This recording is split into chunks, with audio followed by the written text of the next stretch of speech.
The Premier League is up and running. After the action-filled first weekend, the second week went by like a fizz. The game week saw its first Monday night fixture as Pep Guardiola's Manchester City took on Ronald Koeman's Everton at the Etihad.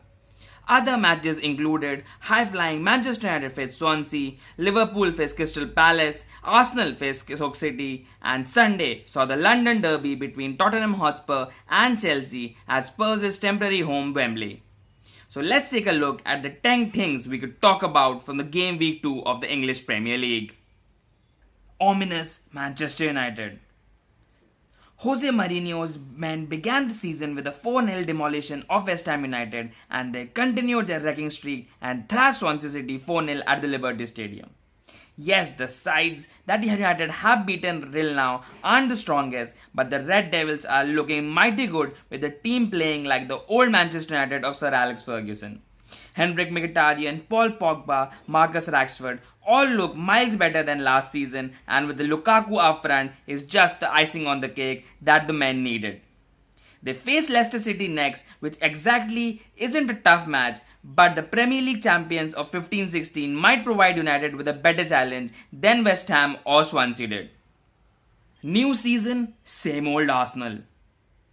Arsenal's inefficiency caught up with them as they lost 1-0 to Stoke City at the Britannia Stadium. Last week, Arsenal's hapless defense was rescued late on by Oliver Giroud, but it wasn't the case this week around as Welbeck, Lacazette, Lou Blancs. Yes, Jack Butland, the Scot keeper, was in inspired form, but chances that good need to be buried. If things don't get better on both ends of the pitch, Arsene Wenger might again miss out on the top 4, let alone winning the league. Huddersfield Town are in dreamland. If someone would have told the fans of Huddersfield about a month ago that they would be on the top of the Premier League after 2 games, they would have bitten their hands off. But continuing their dream start to the campaign, Huddersfield beat fellow promoted team Newcastle United 1-0 with Aaron Mooy scoring the only goal. David Wagner couldn't have asked for a better start as they look to secure another season in the Premier League. They may be top of the league now, but let's be honest, securing another season in the Premier League is their main goal this season. Newcastle United and Brighton and Hove Albion are struggling. While their fellow promoted team Huddersfield Town are flying high, Newcastle United and Brighton are struggling in the opening phase of the new campaign as both teams have lost their opening 2 matches. Now the teams have to adapt quickly if they are to avoid sliding down the relegation battle. This is too early to say anything, but signs are that Brighton and Hove Albion might struggle to keep their Premier League status. Champions League winners and Stoke City. 3 days before their match against Arsenal, Stoke City completed the loan signing of Jesse Rodriguez, the former Real Madrid man from French club Paris Saint-Germain. This meant that for this season at least, Stoke had the most players with Champions League winners' medals in the squad. Not that actually it means anything substantial, but still, it's a fact. Anyways, Rodriguez was put into action straight away and scored with a neat finish against Arsenal, giving his team 3 precious points after the opening day defeat against Everton. Chelsea's fighting champions. After their opening day shambles of a display, it could have been argued that Antonio Conte would have a difficult season on his hands at Chelsea. He and his men needed to move on and play like the champions against their London rivals Spurs at Wembley. They led the game courtesy of Marcus Alonso's brilliant free kick, but were pegged late on by Batshuayu's clinical own goal. They showed the fight of champions as Alonso doubled his tally and due to Hugo Lloris's error gave Chelsea the lead in the 88th minute. This gave them the win and showed that Chelsea are going nowhere. Spurs and the Wembley woes. The last defeat at White Hart Lane in the league came against Southampton in May 2016. That is more than a year ago, but it took just one match at Wembley to ruin all that. Spurs have had a wretched run at the new Wembley Stadium, and given that that is going to be their home for the whole season, they better address this issue or it's going to be a long season for Pochettino and his men. Since the National Stadium was rebuilt, Spurs have played 11 times there and lost on 8 occasions. Good luck breaking the Wembley Hoodoo, Spurs. Wayne Rooney isn't done just yet. Last season, Rooney's chances at United were limited due to Zlatan Ibrahimovic and his performances dwindled, prompting many to say that Rooney should look for a big money move to China or the United States. But thankfully, Ronald Koeman signed him up and is now bearing the fruits of his gamble.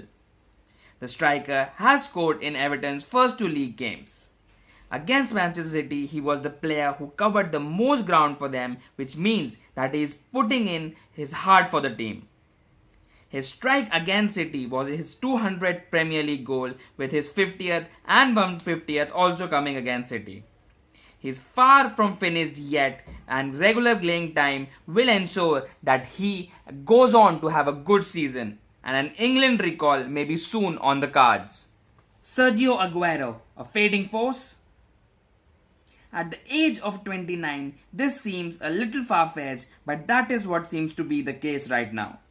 His performance against Everton wasn't up to scratch, and his decision-making led to a lot of attacks of Manchester City being broken down. Pep Guardiola is trying to accommodate the player into his system, but it is just not working out right now. His dive earned Morgan Schneiderlin a second yellow, which probably was his best contribution to the game. If City want to challenge their high-flying red neighbours, Manchester United, either Aguero needs to improve drastically or Pep Guardiola needs to replace him as soon as possible. EPL and its referees. The Premier League has in recent times bared witness to some terrible officiating. Be it penalties, dives, letting teams getting away with systematic fouling, failure to give obvious decisions, the list is endless. The trend has started again this season.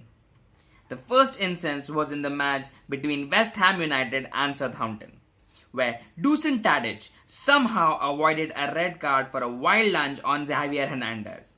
Also, late on in the match, referee Lee Mason avoided a controversial penalty to Southampton, helping them win 3-2. Another instance of terrible officiating came in the Monday night match between Manchester City and Everton. Kyle Walker, who was already on a yellow card, was shown the second yellow for an alleged elbow on an Everton player. Replay showed that it was just a nudge and did not deserve a second yellow card. Also, in the same match, the referee was probably eager to even things up as he sent off Morgan Schneiderlin for a tackle on Sergio Aguero, where the replays again showed that it was a dive from Aguero. Maybe just a thought that EPL needs video assistant replays, and that cannot come fast enough in the Premier League. There you have it then. 10 things worth talking about from the second game week of the English Premier League. Thank you for watching the video. Be sure to press the like button on the right and the subscribe button on the left if you haven't already. Until next time, this is Abhimanyu signing off.